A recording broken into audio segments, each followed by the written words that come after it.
Japan के एक magazine में मैंने एक लेख पढ़ा था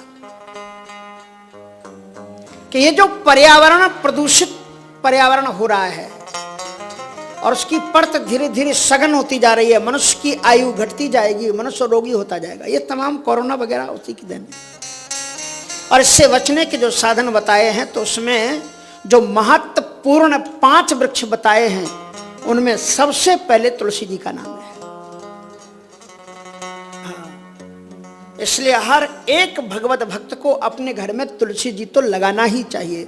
सुदामा जी महाराज जब आए हैं तो उनको बड़ी चिंता हुई, यहाँ हत्यो तुलसी को बिरवा अब बहु गाज खड़े, मेरा तुलसी का पौधा कहां गया। अश्वत्थ वृक्ष, अश्वत्था सर्वक्षाणाम, पीपल वृक्ष को भगवान कृष्ण जी भगवद गीता में कहते हैं 10वें अध्याय में कि मैं वृक्षों में अश्वत्थ हूं। तो ऐसे जो वृक्ष हैं, इन्हें वृक्षों की स्थापना से पर्यावरण विशुद्ध होता है। इसलिए हमें अपने वृक्षों की रक्षा करनी चाहिए, काटना नहीं चाहिए। और एक बड़ी अच्छी बात उसमें मैंने ये पढ़ी थी उस मैगजीन में कि घर अगर कच्चा हो, कच्चा होना चाहिए, कच्चा अगर पूरा घर ना हो तो रसोई घर को कभी पक्का नहीं रखना चाहिए, कच्चा बनाना चाहिए। और अगर आप भैंस के या किसी अन्य क्रीचर के गोबर से आप लेपते हैं तो 12 घंटे तक रसोई घर के वेजिटेरियन होने चाहिए वो जीव जंतु, ऐसा नहीं मांस भक्षी नहीं। तो उनके गोबर के लेपने से 12 घंटे तक दूषित कीटाणु हमारे घर के अंदर में रसोई घर में प्रवेश नहीं कर सकते। लेकिन अगर गौ माता के गोबर से आप लेपें तो 72 घंटे तक कोई भी दूषित कीटाणु आपके रसोई घर में प्रवेश नहीं कर सकता। ये उपचार है। वहां पर प्रयोग किया गया टीबी के रोगों को, कैंसर के रोगों के लोगों के लिए उन्मुख गाय के उपलों पर बनी हुई रोटी खिलाना, वहां अरबों खरबों डॉलर का खर्च है और तुम्हें सहजता में मिल रहा है, उसका आप उपयोग नहीं करते। सबसे बड़ा दुर्भाग्य हमारा यह है कि जो चीज हमें सहजता में मिल जाती है हम उसकी कीमत नहीं करते। कैसा भी आपको बीपी रोग हो, आप गौ माता के पास में आओ, 10 बार केवल हाथ ऐसे ऐसे फिरो। बीपी रोग, शुगर रोग, आप कभी महाकवि कालिदास जी का रघुवंश पढ़ना।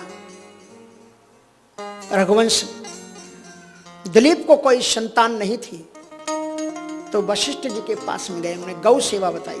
कैसी गौ सेवा की है ये आप रघुवंश का 2 सर्ग है, पढ़ना कभी आपने। श्रुति रन्नु गच्छत, जैसे वेदों के पीछे उपनिषदें चलती हैं ऐसे ही महाराज दिलीप गौ माता के पीछे पीछे चल करके उनकी सेवा करते। बड़े सौभाग्यशाली हैं वो लोग जो महाराज श्री के सानिध्य में गौ सेवा कर रहे हैं। अगर आपको सुनकर के आप दूर बैठे हुए हैं, विदेश में बैठे हुए हैं और आपको लगता है कि काश हमें भी ये सौभाग्य मिलता, कोई बात नहीं। तो ऐसे जो लोग हैं उन्हें भी आवश्यकता होती है कि उन्हें को सहयोग मिले। और महाराज जी के सानिध्य में काम करने वाले लोग हैं तो महाराज जी के पास में अगर आप आर्थिक सहयोग भेजते हैं तो वो आपकी वो भी सेवा ही है। जो आप दान भेजते हैं, डोनेशन भेजते हैं, क्योंकि ये इतनी गायें, अच्छा ऐसा नहीं कि जो जर्सी गायें हैं और जो देशी गायें हैं, देशी गाय की जो पहचान होती है वो सींग होता है और ककुद होता है पीछे। जैसे मंदिर बनाते हैं ना तो मंदिर में जो गुंबद होती है वो ही गुरुत्वाकर्षण करके आध्यात्मिकता की सुरक्षा करती है, पृथ्वी डगमगाती नहीं है और सुरक्षित रखता है मंदिर। उसी प्रकार से जिन गौ माताओं के ऊपर में ककुद होता है पीछे, वेद लक्षणा जिसको गौ माता कहा जाता है, वो गुरुत्वाकर्षण से चंद्रमा का अमृतत्व और सूर्य की प्रभा दोनों को समेट करके अपने दुग्ध में औषधि बना करके आपको अमृत बना करके देती हैं। इसलिए केवल देशी गौ माता का दूध ही अमृत है और दूसरा कोई भी दूध अमृत है नहीं। कभी कभी आपने देखा होगा कि वो नाक उठा करके ऐसे सूंघती हैं कुछ, अगर उन्हें लगता है कि कोई दूषित वस्तु यहाँ से जा रही है तो अपने दूध को बचा लेती है कि नहीं नहीं मेरे बच्चों को ये जाना है, इसमें कोई चीज़ ना आ जाए। आप कभी देखना ऐसे करके वो सूंघेंगी, कुछ सांस सी लेती हैं तो उसको बरकाती है कि हमारे बच्चों के ऊपर अरिष्ट गौ माता। मैंने एक बार वाराणसी में देखा, मैं वहाँ पर पढ़ता था कि एक ढलान थी और गाय ऊपर से आ रही थी नीचे को। अब ऊपर से गाय, एकदम सीधा ढलान था, बड़ी तेज गति से गौ माता आ रही थी और इधर बिल्कुल छोटी सी गली थी। अगर आप कभी वाराणसी जाना तो ब्रह्मनाल, मैं तो वहीं पर रह करके पढ़ा। मणिकर्णिका घाट में मुर्दे बहुत आते हैं, लाइन लगती है हमारे वहाँ, जगह जगह पर राशन की दुकान और जगह पर जिंदे लोगों की लगती है, वहां पर मुर्दे लोगों का श्याम मरणान्न मुक्ति। केवल दुनिया में काशी एक ऐसा शहर है जिस शहर में मृत्यु को भी महोत्सव माना जाता है। मरणम मंगलम यत्र सफलम यत्र च जीवनम। वहां अगर किसी की मृत्यु हो जाती है तो पीछे जाने वाले लोग अबीर गुलाल उड़ाते हुए, बैंड बजाते हुए जाते, वाह वाह वाह, काशी की प्राप्ति हो गई इसको। मुक्ति जन्म मही जान, ज्ञान खान अगहानि कर, जहां वस शंभु भवानी। ऐसे हमारे तीर्थ कितने किस स्थिति में थे। मैं तो अंतःकरण से मोदी जी को धन्यवाद देता हूं, दिल से धन्यवाद देता हूं कि मोदी जी एक बार नहीं, तुम जब तक जीते रहो तुम ही रहो, कोई क्या आवश्यकता नहीं। गौ माता की सेवा हो। अभी तो आपने 2 तीर्थों को ही जगमगाया है, अब की बारी फिर अवध बिहारी फिर आ जाए, फिर तो पूरी दुनिया के सब तीर्थों का नंबर लगना चाहिए। बिहारी जी के यहाँ पर भी पूरा नंबर लगा हुआ है। अगर आप आज नहीं संभले तो इतिहास आपको कभी क्षमा नहीं करेगा। मेरी कोने कोने तक जो लोग भी आवाज समझ रहे हो, अपने भारत को मजबूत बनाओ। गौ माता की अभी यही सेवा है कि गौ रक्षकों की तुम रक्षा करो, गौ भक्तों को तुम सिंहासन पर बैठाओ, तभी गौ माता की सेवा। क्या मजाल है अभी उत्तर प्रदेश में कोई गाय की तरफ, बहू बेटी की तरफ आंख उठा करके, मंदिर की तरफ आंख उठा करके देख ले। ऐसे लोग बहुत आवश्यकता है, ऐसे लोगों की। राष्ट्र संस्कृति वयम राष्ट्रम जागृयामा, हम अपने राष्ट्र को जगाएं। खुद जगेंगे तब तो जगाएंगे। भरी हुई सभा में द्रौपदी जब पुकारी, भीष्म पितामह जी श्रीमद् भागवत में युधिष्ठिर को उपदेश दे रहे थे कि नारी जात का सम्मान करना युधिष्ठिर। तो द्रौपदी को हंसी आ गई। उन्होंने पूछा तुम हंस क्यों रही हो? सरसैया पर पड़े हुए थे जब भगवान मिलने के लिए उनके पास में जाते हैं।